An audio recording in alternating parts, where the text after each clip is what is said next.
What is going on, guys? We are Far Side of the Pod. My name is Jordan. Go ahead, Rich. I know I'm doing this wrong, but I'll do it right. Guys, how's it going? And before we get into the episode, like we always say, before I say our names, I know, stupid me. Um, we just want to put out a warning, pretty much saying that we're pretty biased in this house.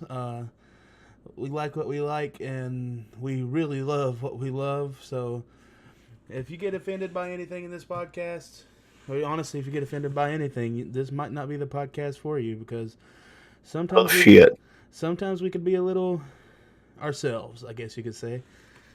But anyways, you got the gist. Like I said, I'm Ridge. No, no, I'm not Ridge. That's Ridge on the other side of the screen. How you doing, buddy?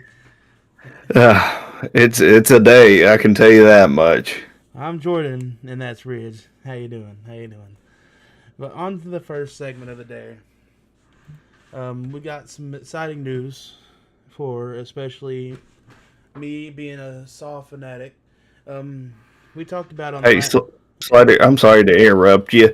Can you pull that screen up on YouTube any wider, like as an actual slideshow, or is that not an option?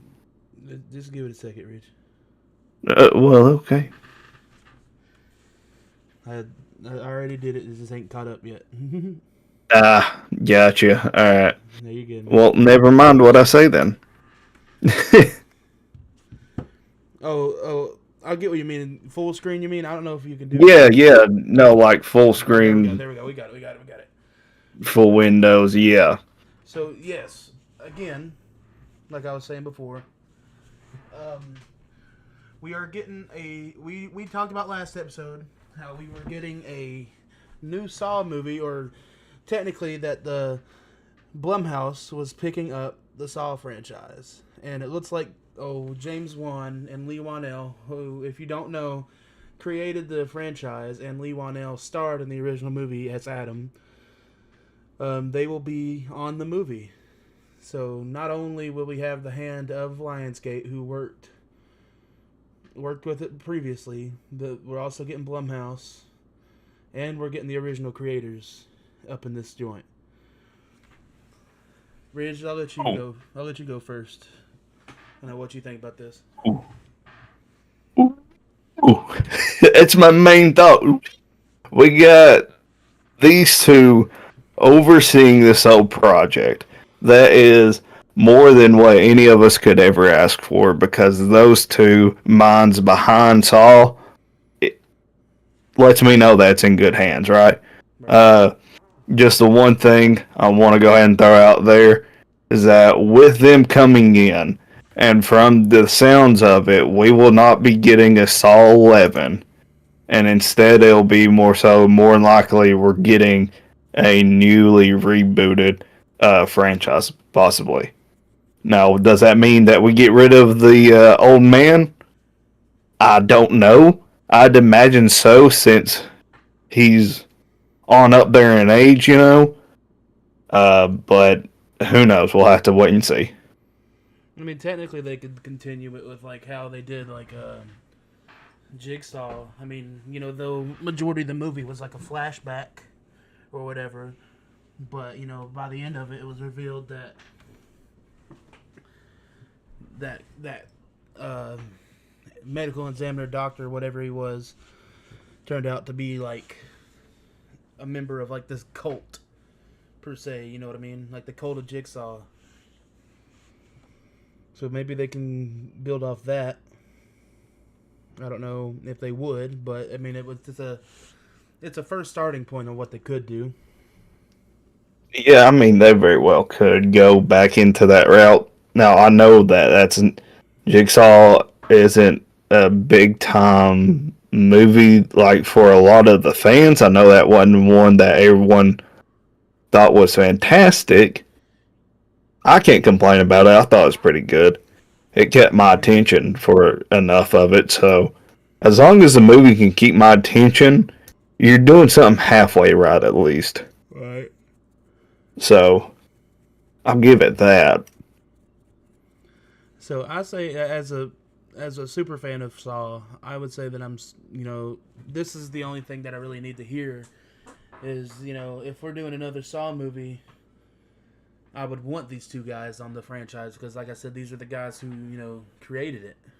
These are the insane. I mean, James Wan to me is one of the best horror directors of our generation.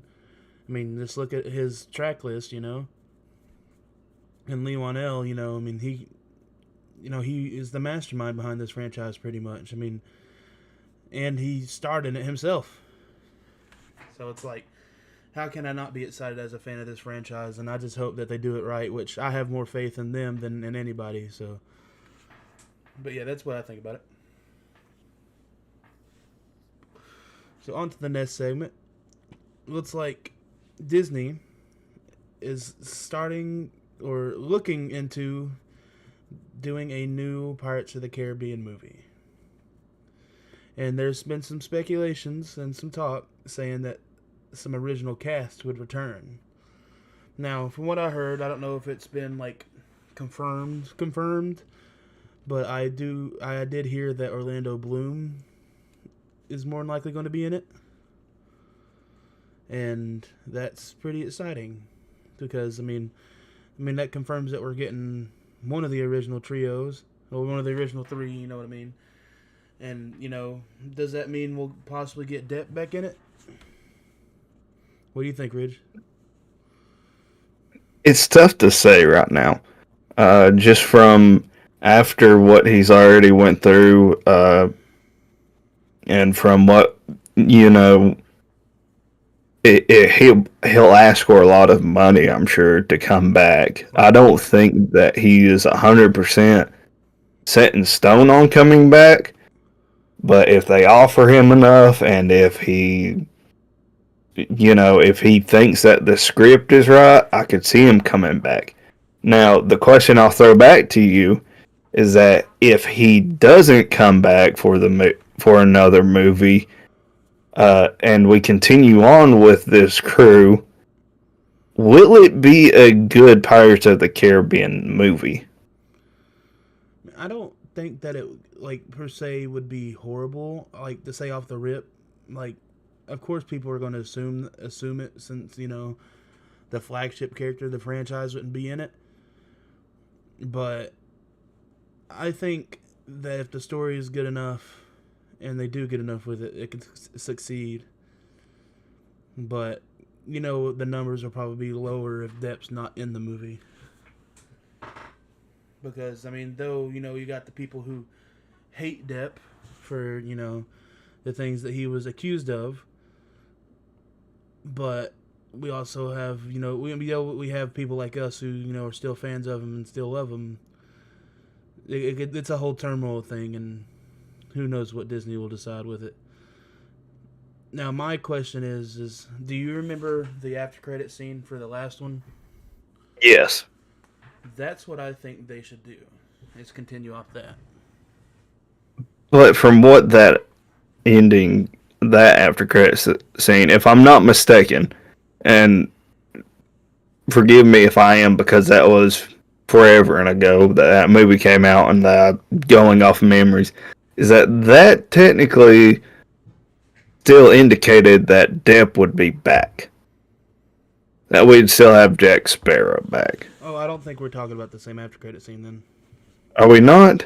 No. Do they have something else afterwards too? Yeah. Because that's the only one I remember is that I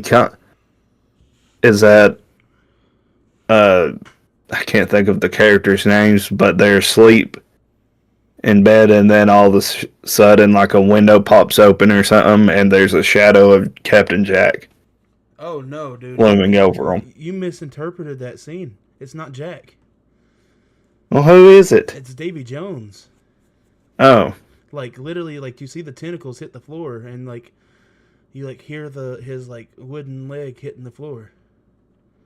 All I remember is just the shadow. I don't remember seeing anything. Yeah, it was Davy Jones. Well, maybe you can tell a story then. Yeah. Without having,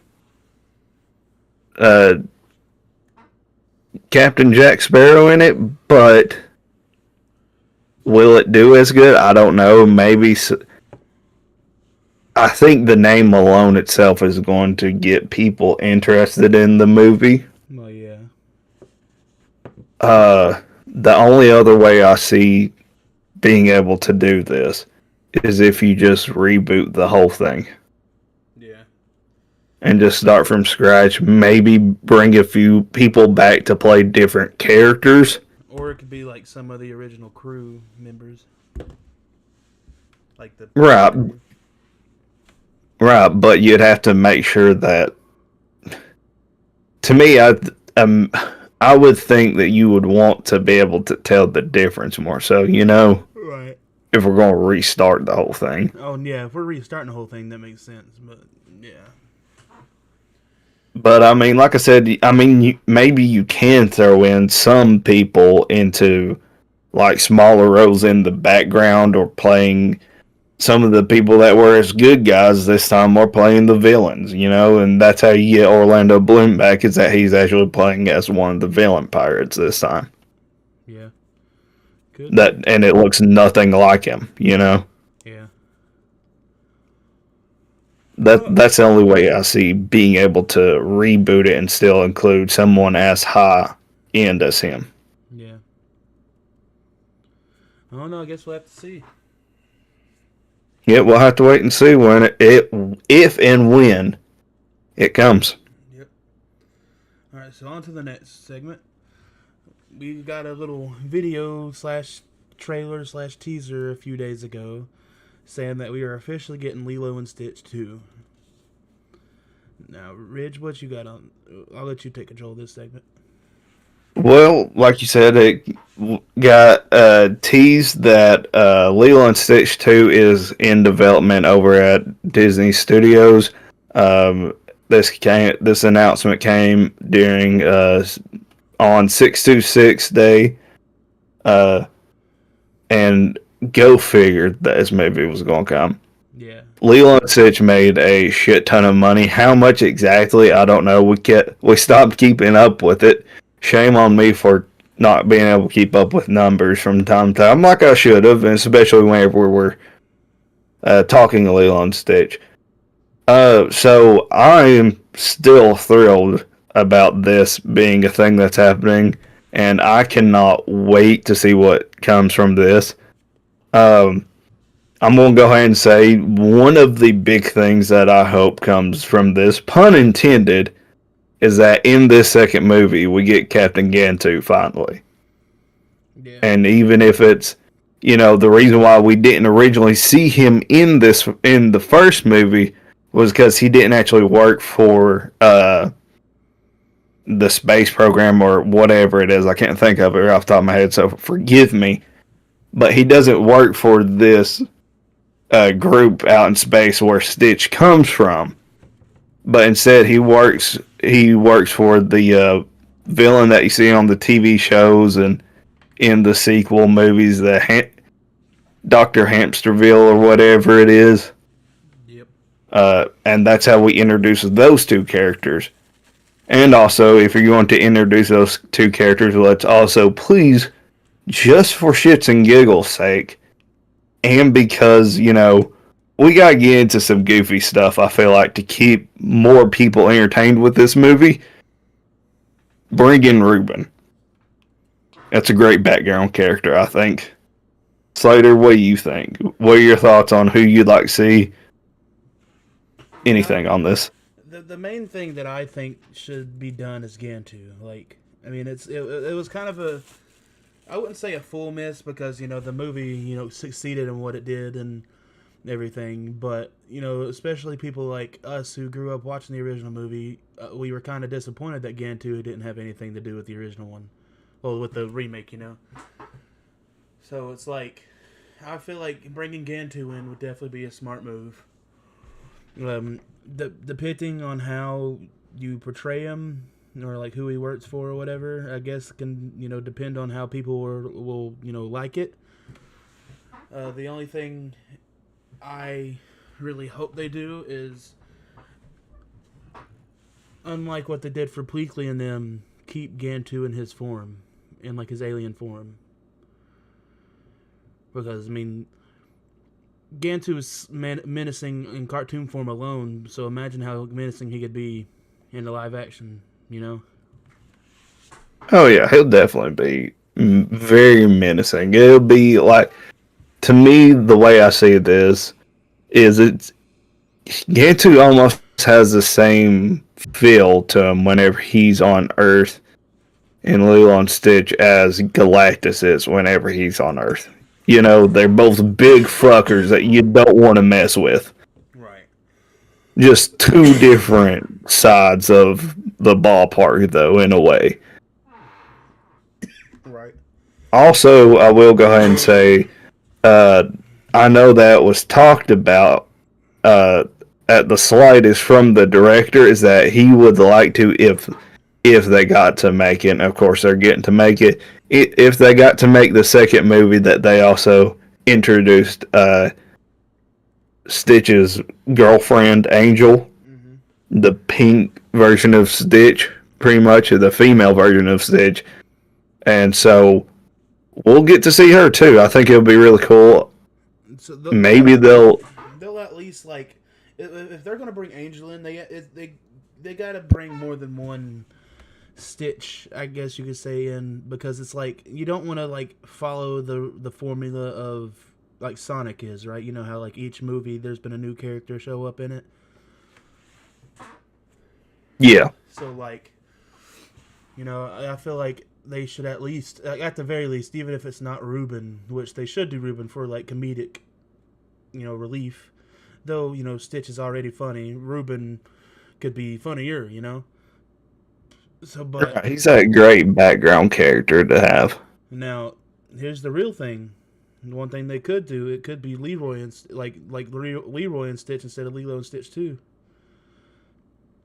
I mean, yeah. If not that, it could be like Stitch has a glitch. They could portray that too. Yeah, it'll be interesting to see which way they go with it. But I mean, just as long as they can provide us with some decent characters and another good story, and maybe one that's even better than this first story, because I know there were some people that they didn't make happy off of this one. Right. I don't see it as much, but I mean, as long as they can tell a good story, keep me interested in it, and for the love of all things that are good on this green earth, bring in Captain Gantu somehow. Yeah. And I'll be a happy boy. I feel like that's the only thing that I like want to like really need to see in the second one is Gantu. Like, I feel like that's the one thing that I really want. So, other than that, you know, people can say what they want about the live action movie. It did what it did, and it's proved that it's a good movie. So, but on to the next segment. It looks like Jason Momoa's son, I think it's Nicola. I you know, smite me if I'm wrong, but Nicola Wolf Momoa, the son of Jason Momoa, and Ida Brooks are playing Paul Atreides' twin kids in Dune Messiah. Man, Rich, have you seen Dune 2? I'm about to kill your soul. I haven't seen Dune 1. Okay. Let alone Dune 2. I mean, I mean, I'm not gonna, you know, hate on you for it. I mean, Dune, you know, we say if you don't have if you gotta have something constantly going at all times, something that's like you can't really sit down and pick something apart, then Dune's not for you. I know you can though. Like, I know you can really get in those movies, so I think you should watch them. Especially Dune Part 2. Dune Part 2 is like, I called it Dune Revenge of the Sith. Like, that's how good it was. Like, Paul Atreides' character arc in that movie alone is insane. And that movie, I mean, I was a fan of Timothée Chalamet before that movie, but after that movie, it was like, oh man, this kid's real, bro. Like, this kid can act. I'll have to sit down and watch these movies. Just from what I've heard from you, what I've heard from other people, I hear that this is, you know, if you like Star Wars, Yeah, Yeah, If you like any kind of outer galactic type of movies, if you like then any you if you like definitely any got to type watch of this. if you like any type of space movie that deals with different houses and like different colonies or whatever, that they all have their own purpose, but like each one of them every so often a year have to like host Arrakis. And Arrakis is like the planet that they live on, and they gather spice, and there's big old worms and shit. It's wild, but it's an amazing story. It's told really well. The cast in both movies is absolutely bonkers. It's worth watching, and I'm super excited for Messiah. Dune Messiah is going to be super good, and like one thing is like what we know about Darth Vader, right? Like we knew how Anakin fell and Darth Vader rose, and Darth Vader eventually rose back into Anakin, like he redeems himself by the end of it. That's one thing about the books like of Dune, bro, is like you don't get that shit in these movies. Like these movies are dark as shit. Like on the real side, like Right. if they portray Paul Atreides like he is in the book, bro, people are not fucking ready. People are not ready how dark it is. Like it's insane how dark it is. Like it's insane, and I think the kids that they got the cast room is kind of weird because like we mentioned it before, is like you said as Ida Brooks kind of favors Zendaya a little bit. A shit ton. And it's like, if you look at Momoa's kid too, yeah, no, he definitely looks like he could pass off as a colored version of Timothée Chalamet. Chalamet's kid. Yeah. So it's like it's wild. If you know the story of Dune, and especially what happens in Messiah, you're like,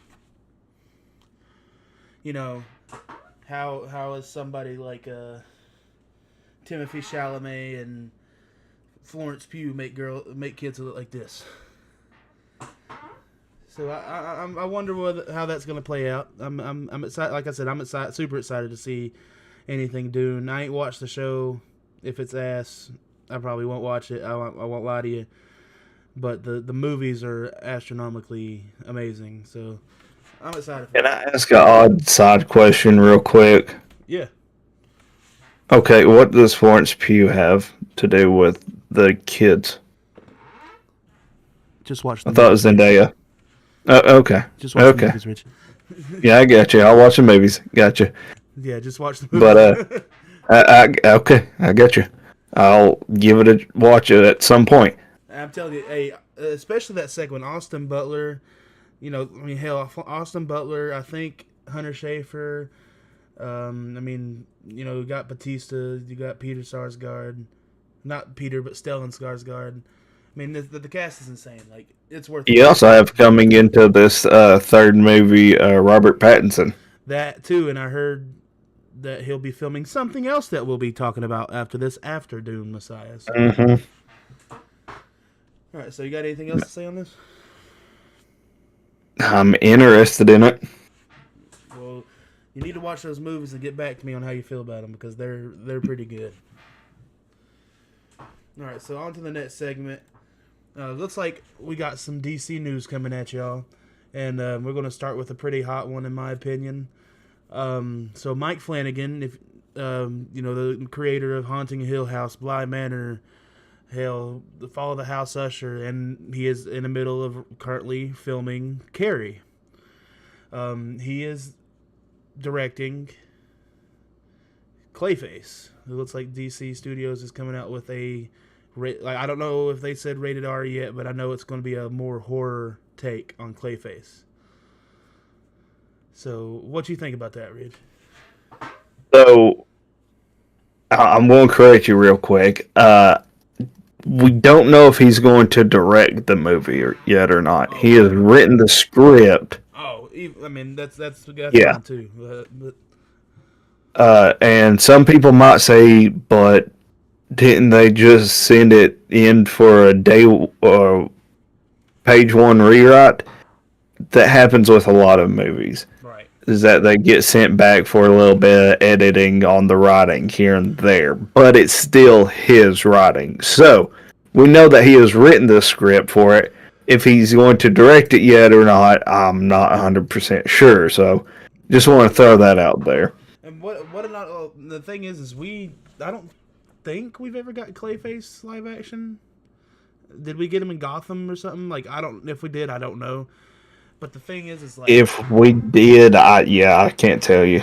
But the thing is like Clayface being portrayed as a horror character. It's a smart idea by DC, and to have somebody who has the chops like how Flanagan has, like I'm telling you, man. I've not seen House of Bly Manor, and I've not seen Fall of House Usher, but let me tell you, Haunting of Hill House is one of the best horror stories I've ever seen in my life. Like the show was captivating. Like I thought it was amazing. They did well, and the way that he tells the story, bro, he could knock this out of the park, bro. Like he could knock this shit super out of the park. Now we do have an actor who is playing Clayface, and Ridge, you had it. Yeah, his name, and forgive me if I butcher it because it sounds odd, or at least the second and third part of his name sounds odd. It's Tom Reese Harris. Tom I kind of R-A-S Harris. when I looked at when he got announced, I looked him up, and he's not done anything like huge. No, he's not a big name actor. He's a new and upcomer, kind of. He has had roles. Okay, so this isn't him making his debut. But is this like his first like major studio role? This is this will be his first lead movie role. Yes, it looks like. But going off of what you're saying, this is the perfect way to do Clayface. Yeah. As we know, Clayface is an actor that ends up doing some pretty gruesome stuff to his body because he's not getting anything in Hollywood that he wants. So it's going to be a lot of body horror, and it's just going to be a very mind-fucking and body-aching feels that you'll have while watching this movie, I think. If he does this the way I think he's going to do it, it's going to be not very resemblance, but it's going to have some resemblance to like The Substance. Right, and I was going to bring that up too. I imagine that in some small way, shape, or form, if you felt funny watching that movie, right, you're definitely going to feel funny while watching this one. Right, because at some point, Clayface is going to have to become Clayface, like the big monster. Because you can't, I mean, in my personal opinion, you can't have him be like, some like weird, cracked out, demented looking person that's just, deformed and looks like clay. And it's like, if you're going to be very comic book accurate, like how James Gunn is shooting for, we're going to need the big Clayface. Well, I mean, obviously, yeah, because if you go and look at like and I can't think, I just blanked super badly. The TV series that came out first in this new DC universe. Are you talking about Creature Commando? Creature Commando, thank you. Holy crap, I blanked super hard. In Creature Commando, we see Clayface in that movie, or in that TV series. Right. And it is a blob monster of clay that shapeshifts into other people. So, of course, we're going to have to get, some way, shape, or form, a human person over-injecting themselves with different serums and whatnot to make them become this clay being. Right. I'm excited for it. Like I said, I love Mike Flanagan. I wish they would hurry up and fucking do The Exorcist, but that's another time. Well, I mean, in all fairness, The Exorcist is, it just got done having a bad hiccup, so Right, but you like I see why said, it takes a hot minute for him to get to another one. like I said, the way he did, Haunting in Hill House, that with The Exorcist just blows my mind. I'm excited for that. And also, I find it odd that on this movie, Matt Reeves is tied as a producer on it. Which gives me the thought, because I know for a while a lot of people wanted Clayface to be the villain for the Batman 2. Right. And I don't think that Clayface will be a villain, like at least a main villain in the movie. They could have a moment like at the beginning where he's fighting them or doing something for him, like about it. You know what I mean? But we'll get on to that conversation here in a minute. I think, and like I said, we're slowly forming into this conversation that we're about to go into. But I think a great idea for if you show Clayface, in which I'm not 100% set on them having Clayface in or them ever making mention of Clayface. I think the best leading, or not leading theory, but best theory that there is for Clayface in that universe is that you have I can't think of her name, but the woman that plays as the Penguin's Yeah. mistress or whatever you want to call her. I know who you're talking about. Have that be the Clayface of that universe, because she changes her looks for the Penguin to where she looked like, spoiler alert if you haven't seen Penguin, and I'm not sorry because that's been, I don't know how long ago now that TV show wrapped, but at the end you see her change her look into a young version of the Penguin's mom, just so that he can dance with his mom again. And she has all these different wigs and different makeup assortments and everything. If I'm not mistaken, we see her ID at one point, and it's the exact same last name as the character that plays as Clayface, or in the comic run of Clayface. So maybe that's their version of Clayface that we might not ever 100% get set in stone. Right. That's interesting, though. Yeah. I think it'd work that way. My only thing that I think that's probably going to happen with this movie is Mike Flanagan's wife will end up being in it. I think she's his wife. If you've seen any of like the shows that he's done, she's in like every single one of his fucking shows. But she's a really good actress, so I hope she's in it. On to the next segment, which we were kind of hinting at a little bit in the last couple segments. A lot of bit. Yeah. Matt Reeves has officially finished the script for the Batman Part 2. Finally, where you been, Matt? Like, this movie, we've already been waiting fucking centuries for this movie, man. Like, it feels like a damn century. Like, I think it's been 4 years. Yeah. Like, I think it's been something like that, because it's insane that we've had to wait this long, but like I get it. I would rather them take their time and like make it perfect, because like I've said plenty of times on this channel, the Batman's my favorite Batman movie of all time. I just think it's beautifully crafted. I think it's done very well, and they had to go through a lot of shit with the first movie, if you don't remember. I mean, with COVID hitting and all that shit. So I'm not too worried. I'm just glad that we got a script finally.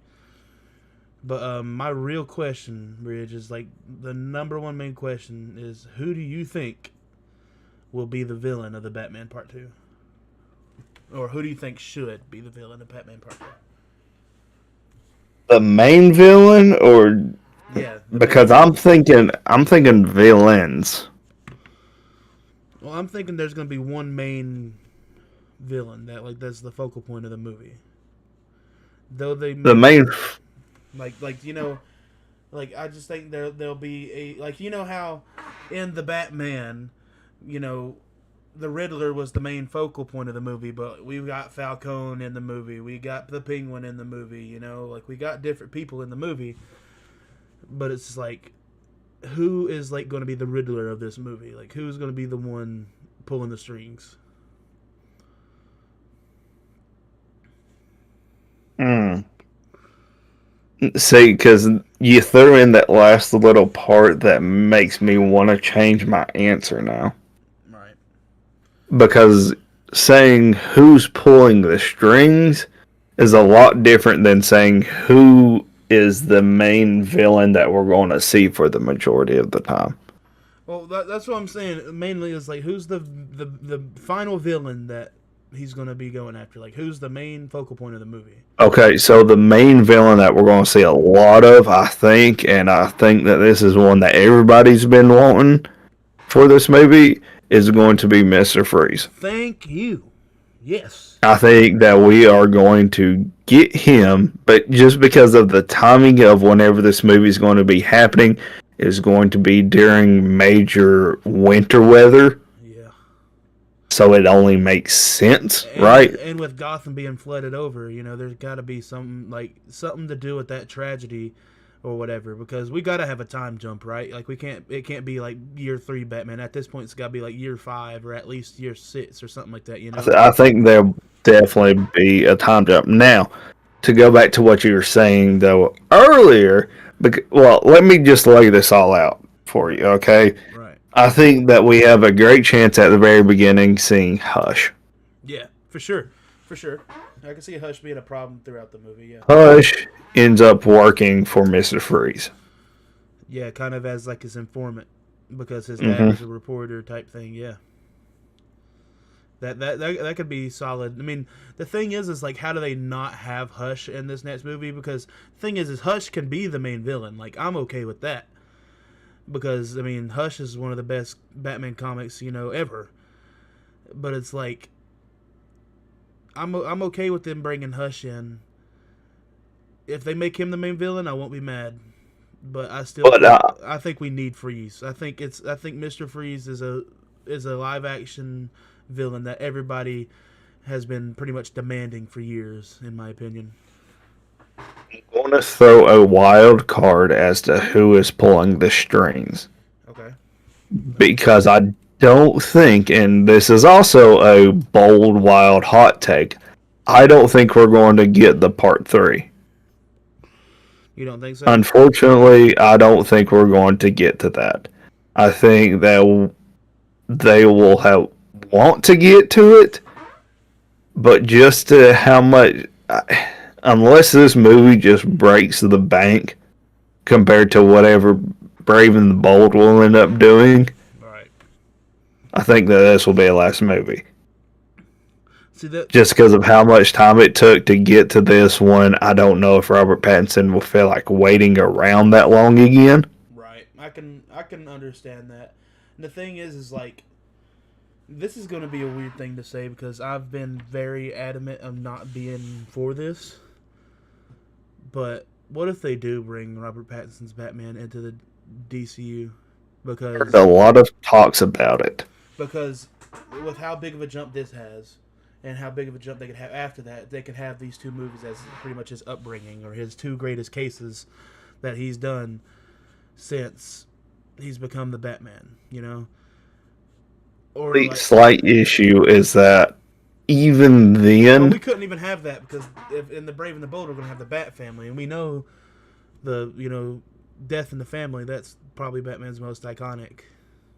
Well, what I was going to say was just from...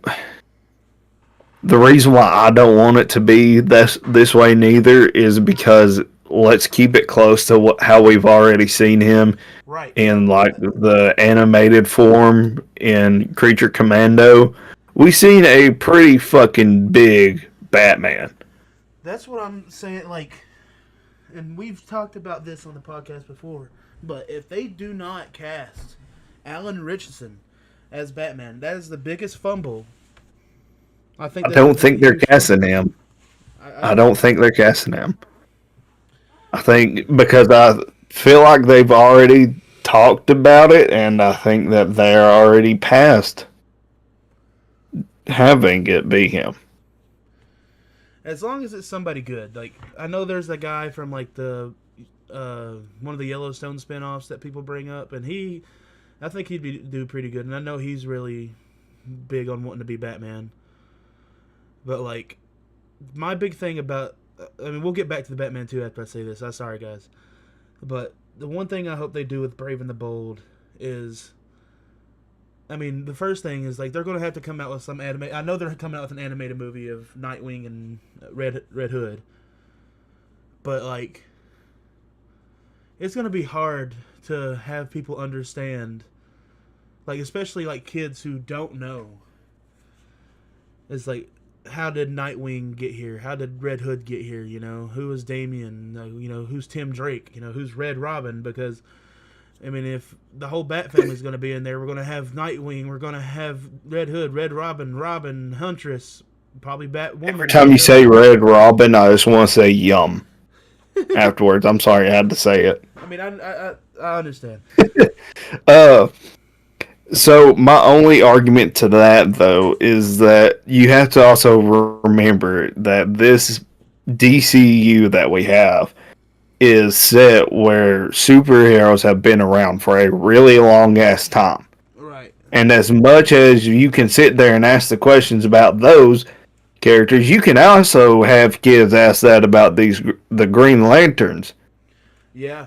Because Hal Jordan's going to be older, and you know it's pretty much right. Like, and So who the fuck are these characters, right? So but let's finish Batman 2 before I bring up my theory on lanterns, because I went back to the post where they announced it and I realized something that kind of threw me off. But, hey, this is what I like to do. I like to be able to veer off and be able to have these conversations. You know, that's what I like to do. I like to veer off. So just for the wrap up Batman 2, like I said, I hope that I have faith that it'll be good, especially with how much time they took. I hope they didn't just waste their time and just rush something together. It should have a year jump. I think we're gonna have arguably the best suit we'll ever have, because I think the suit in the first movie is fantastic and good for a second year Batman. But by the time he's 5, almost like the 5 to 10 year range, that's all I'm gonna say. Like that's a shoot. His suit should be more advanced. You know. So let me throw out my last piece real quick on the person that's pulling the strings on this, and this is my wild card person. Okay. I think that the person that ends up pulling the strings in the background this whole fucking time is Joker. It could be. From the inside of being locked up, he's the one that's still pulling the strings to all this. You know, because he has a bigger plan that somehow has to blend into the Court of Owls. You know what's a really good idea? What's that? Oh man, I forgot about the Court of Owls. Oh shit. Yeah. So I think if that's the case, right? Shit, that kind of throws me for a loop. See on one end, right? Yeah. I think like you mentioning the Court of Owls. I think if they just did the Court of Owls in the second movie with Hush as well, I think that'd be phenomenal. Because I mean, Robert Pattinson himself said that they take a lot from the Court of Owls. Right. So it's like, and you know, if they want to give Robert Pattinson a Robin, you need the Court of Owls. Because the Court of Owls is like who killed his family, you know. So if they give this Batman a Robin, right? That's a big if. That's my thing is if they don't include a Robin, we don't need the Court of Owls. Because like you said, if the Joker is pulling the strings, like with the teaser we got of him at the end of the movie, and plus the deleted scene and all, if he's pulling the strings at the end of it, what I think could be happening is it could mislead us. Like, I think that it could partake and go through the movie as if Mr. Freeze is the main villain, but like after because I don't think that, because if you look at it, Freeze isn't really a bad guy. He's just wanting to keep he's just wanting to keep his wife alive and shit like that, right? Yeah. So it's like, what if partially through the movie, or the good majority through the way of the movie, kind of think about how after they already caught the Riddler and his whole plan exposes, and he had to go fight the henchmen and all that. What if they have something kind of like that kind of spin at the end, and it's like Joker and Riddler and maybe a few others, like lower end people like Scarface or something like that, all escape from Arkham, and it's like a ravage run through the city, and maybe Mr. Freeze can help Batman. But I think that could be a spin-off on that too. Yes. The thing is like my main thing is, like, I don't want them to put too much into it, Like, I don't want it to be like, oh, here's Hushed, and oh, here's the Court of Owls, and oh, here's Mr. Freeze, and oh, here's suddenly the Joker. But there is a proper way to be able to also do that. Right, yeah, for sure. So that way, you have, like, maybe a backdrop to a little hint of the Court of Owls. You don't have to show the whole Court of Owls, but maybe have something like like they're in the evidence room or something like that, and you see a mask, like a Talon mask, or right. You see that, or you see maybe like an article with the Waynes, and there's a big community, like a big meeting that they had with this, like you had an exclusive club or something, right? Right. So that way you have the idea of it, and maybe with that exclusive club, maybe they all have the owl mask on their faces. The thing is, and maybe the newspaper article doesn't read out as the news article reads that it's a masquerade party or something. Bro, some small hint to it. If they were smart, the more I think about it, this is what they would do. The Court of Owls is what they would do. Because, bro, think about, and please, somebody with higher power, don't come after me. I am protected by the blood of Jesus. Think about the shit going around about, like, the Grove, right? Did you ever hear about that? No. Man, it's a crazy conspiracy theory thing. But, it has a lot to do with owls. And, like, it said it's supposed to be, like, the highest powered people in the world, whatever. Like I said, don't come after me. I'm protected by the blood of Christ. But it's really high powered people in, like, a cult like thing, right? That's what it's said to be. Like, it's if it's even real, So like the Illuminati. Yeah, something like that, but it's more culty than the Illuminati is. You need to watch that movie Late Night with the Devil. It kind of deals with that in a way. But, like, I think that they could portray the Court of Owls in that sort of way. Like, the more, like, say, like I said earlier, if it is a Court of Owls movie, and have Hush be like a side villain or something like that, maybe he can reveal that, in the midst of him fighting this, this elitist group or whatever they are, he comes to find out his parents were members of it, or something like that. Who knows? Like, I think that, I mean, I just think, like, with how the tone of, like, how the first movie is, and, like, how it deals with more crime and, like, things that could be more realistic, that would be insane. Like, I think it would blow people's minds. Let me throw one thing out real quick, and then we gotta move on from this, because we've been on this, I think, for 20 minutes now, it seems like. Oh, geez. So, what if, hear me out, what if Joker, whenever we see him locked up, he's been beaten and battered bad. Right. What if that wasn't by Batman? What if that was by people inside the Court of Owls? Oh. And that's the reason why he's more so tore apart. That's the reason why his hair's more so pulled out and more so fingernails have been ripped to pieces, is because they actually more so tortured him because maybe he was getting closer to being inside the Court of Owls, kind of as like a spy or something, somewhere where he wasn't supposed to be, Right. But he got caught. They beat him up, and they mangled him, and then threw him into Arkham.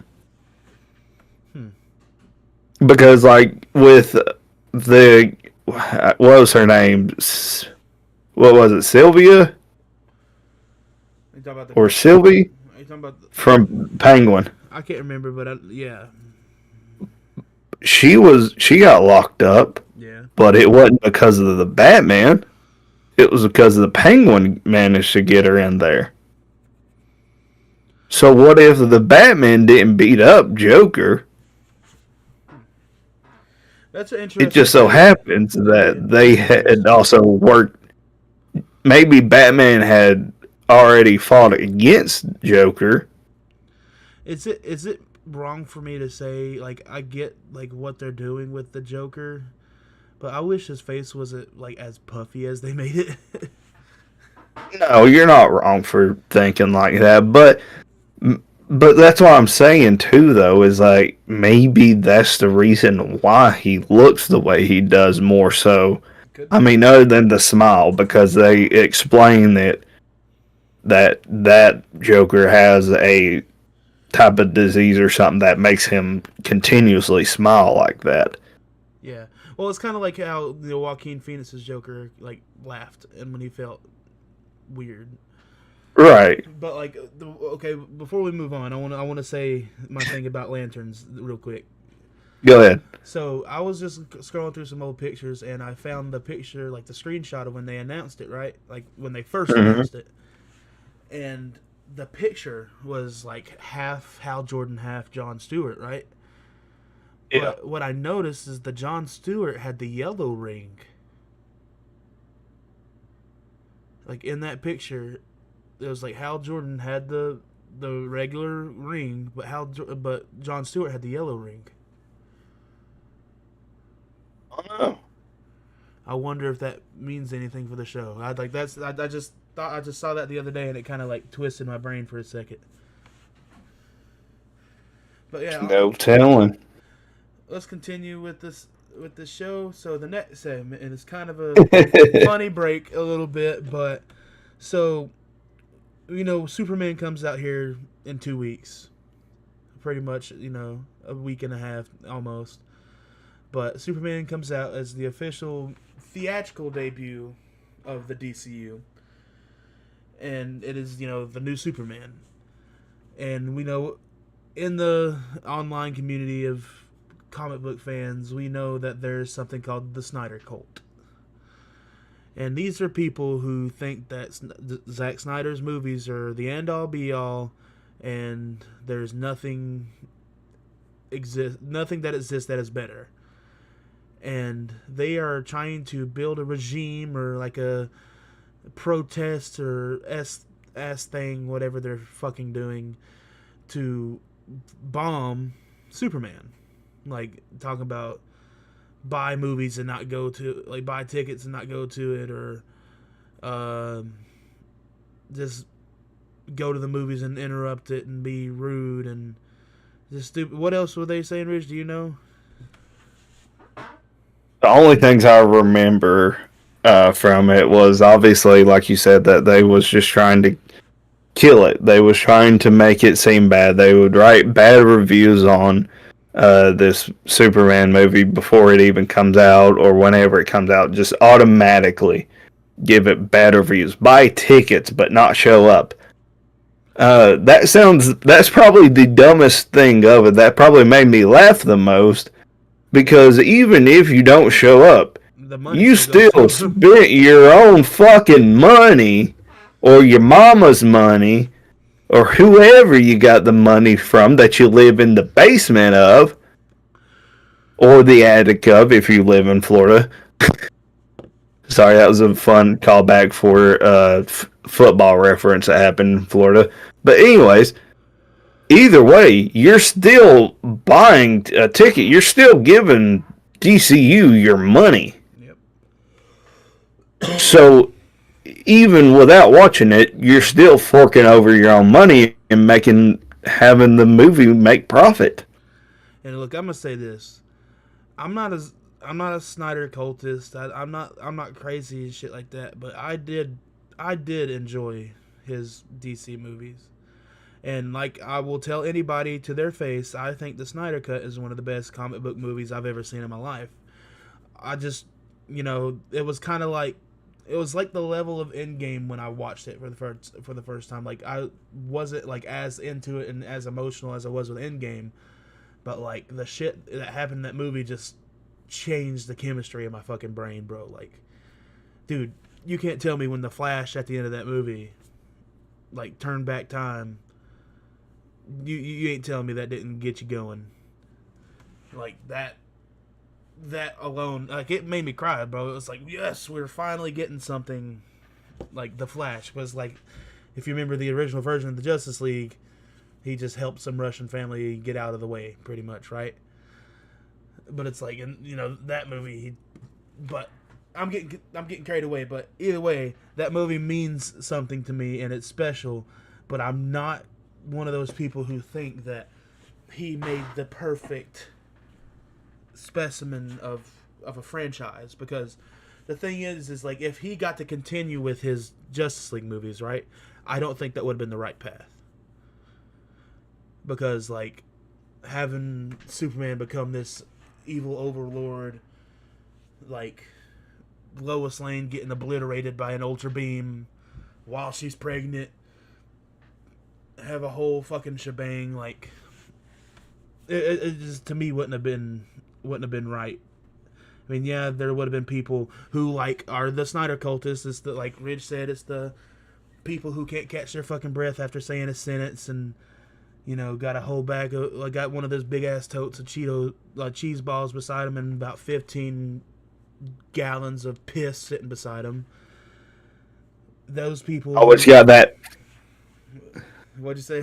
So they always got that suck up a snot. Yeah, yeah. But they're fucking mouth breathing to the thought of Batman telling the Joker, "I'll fucking kill you," and having a whole fucking trilogy pretty much where we're getting shit like that, and Batman actually killing and Superman beaming people in half and ripping Batman's heart out and shit like that. No, like, that's not the way I feel like. I mean, yeah, we can have a one-off movie and make it rated R, but for a franchise for superheroes that kids are supposed to look up to, that wasn't the right move. But like I told you, like, it's funny because I mentioned how in like last episode when we talked about Power Rangers, how those people who want there to be in rated R are Power Rangers, right? It's kind of like that. We could have a darker Batman if we want to, make it a spin-off, make it a movie, make it a series. But when something's going to be mainstream and the foremost of that franchise, it needs to stay for the kids. And I think that Zack Snyder was wanting to do the darker side of it, and I respect it. But I think what we're going towards now is the right thing, the more comic book accurate, what people felt as kids, like what we felt as kids reading a comic book. That's how I feel about it. And yeah, sorry. The only thing that I would love to see from Snyder's verse anymore is I would love to see what he would have done with that Joker. Yeah, for sure. I would have loved because that was the one bright side, was how well he redeemed Jared Leto's Joker. I thought just with that one little scene. Just with that one little... Exactly. And, I mean, that could have changed a lot around. Yeah. for that Joker. But I mean, unfortunately, we won't ever see anything, or who knows, maybe we will in the future. But like I said, if there was anything that I would want to see come from Zack Snyder with the DC, even if it's an Elseworld story, is something to do with that Joker. Look, man, I'll always say, well, I'll say this. Though I said those people, I mean, those are the people who are the Snyder cultists, but I'm one of those. I'm not a Snyder cultist, but I wouldn't mind seeing like a one-off movie of Nightfall or something like that. You know, it's just like I would like to, like you said, I'd like to see that Joker. I mean, what I really wish they would have done is Zack Snyder to have his own Batman movie. Hell, I wanted to see Batfleck versus fucking Deathstroke. That would have been insane. But other than that, I think we need to people just need to fucking move on from it because I don't think we'll ever get anything from it again. Like we're about to move on from this topic. Yep. So on to the next topic. We officially found out the director of the X-Men. Ridge, what is his name again? His name is sorry, didn't have my notes pulled up for it. Jake Schreier. Jake Schreier, who directed Thunderbolts. Now, if you ain't seen Thunderbolts, what are you doing? It's about to be on streaming. Buy the bitch. Or just wait for it to come out on Disney Plus, and if you have Disney Plus, watch it there over and over again because it is a great fucking movie. Now, the thing, if we're gonna say some things about it, and if it, if you didn't want to hear it, I apologize. So here's your warning. But the thing about how I think him being the director of X-Men excites me is because like the emotion that Thunderbolts had, and that's the thing about the X-Men, especially if we're, starting with the original team. Like, I don't know if it's going to be like, because what I'm hearing, it's going to be a whole new team. Like, it's like none of the people that we're getting in Doomsday or anything like that, completely new. So it's like, if we're having the younger team, it's got to be, Jean Grey, Scott, Angel. It's got to be them. Like, it's the original people. And I think that with the emotion and the love story between Scott and Jean, and the emotion between Xavier and Magneto, and like, I think it could be so perfect. And if they do it in that same style that they did of Thunderbolts, like even down to like the way they shot it and the action and everything, bro, I can't. Like, it just gives me goosebumps thinking about it, bro. What do you think about it? Well, I'll go ahead and tell you. I'm glad that it's finally set in stone because I hated telling people that listen, just because he's been thrown out there, and we heard different things here and there about it being him. It was never 100% set in stone. Right. But lo and behold, we had Ryan Coogler on a podcast confirm it, because whatever podcast he was on, they asked him about what it'd be like for him to take over directing the X-Men. And he said, no, Jake Schreier's already on that one. So, yeah, now we have it confirmed. And listen, but from how he did the Thunderbolts, if he does it half as good as he did with the Thunderbolts, we are going to have a great X-Men movie on our hands, and it's going to have emotion behind it. And what more could you ask for than to have a little bit of emotions in your movie? I'm telling you, man, like, it's got to be so fucking good, man. It's going to be so good. Like, I just get goosebumps from it. I've said it plenty of times on this. The X-Men are my favorite superhero team. Like, I prefer them over the Avengers. It's just what I love. It's just I just love them. That's all I can really say.